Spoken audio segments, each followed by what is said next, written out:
Hello అండి, welcome to my YouTube channel ఇట్లు మీ Shravani Krishna. So ఈరోజు నేను మీతో జ్యూసీగా చికెన్ ఫ్రై రెసిపీ ఎలా చేయాలో చూపిస్తానండి. సో ఫస్ట్ అయితే నేను ఒక హాఫ్ కేజీ చికెన్ తీసుకున్నాను. దీనిలోనే పసుపు ఉప్పు వేసుకొని ఒక 2 times బాగా వాష్ చేసుకోవాలి. ఇలా వాష్ చేసుకోవడం వల్ల చికెన్ అనేది నీచు స్మెల్ రాకుండా ఉంటుంది.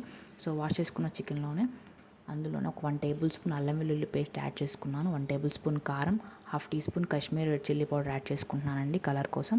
సో అందులోనే హాఫ్ టీ స్పూన్ పసుపు, టేస్ట్ సరిపడా సాల్ట్ కూడా యాడ్ చేసుకొని ఒక 1 కప్పు పెరుగు యాడ్ చేసుకుంటున్నానండి. పెరుగు యాడ్ చేసుకోవడం వల్ల మనకి చికెన్ అనేది చాలా టెండర్గా ఉంటుంది.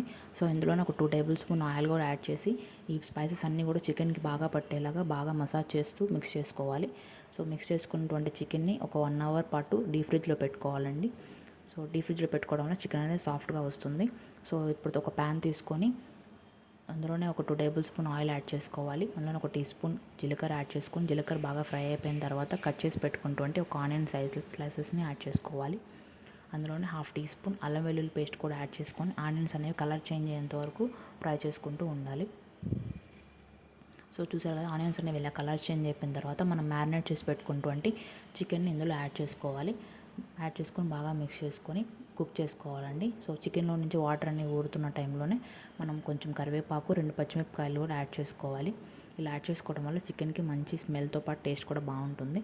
సో చికెన్ అనేది కొంచెం దగ్గర పడి కుక్ అవుతున్న టైంలోనే ఒక 1 tablespoon ధనియాల పౌడర్ కూడా యాడ్ చేసుకోవాలి. ఇందులోనే కొంచెం చికెన్ మసాలా కూడా యాడ్ చేసుకొని బాగా ఫ్రై చేసుకోవాలండి. సో చికెన్లో నుంచి ఆయిల్ మొత్తం కూడా పైకి తేలిపోయిన తర్వాత అందులోనే కొత్తిమీర కూడా యాడ్ చేసుకొని దింపేసుకుంటే ఎంతో టేస్టీగా ఉంటుంది జ్యూసీ చికెన్ ఫ్రై రెసిపీ అయితే రెడీ అయిపోతుంది.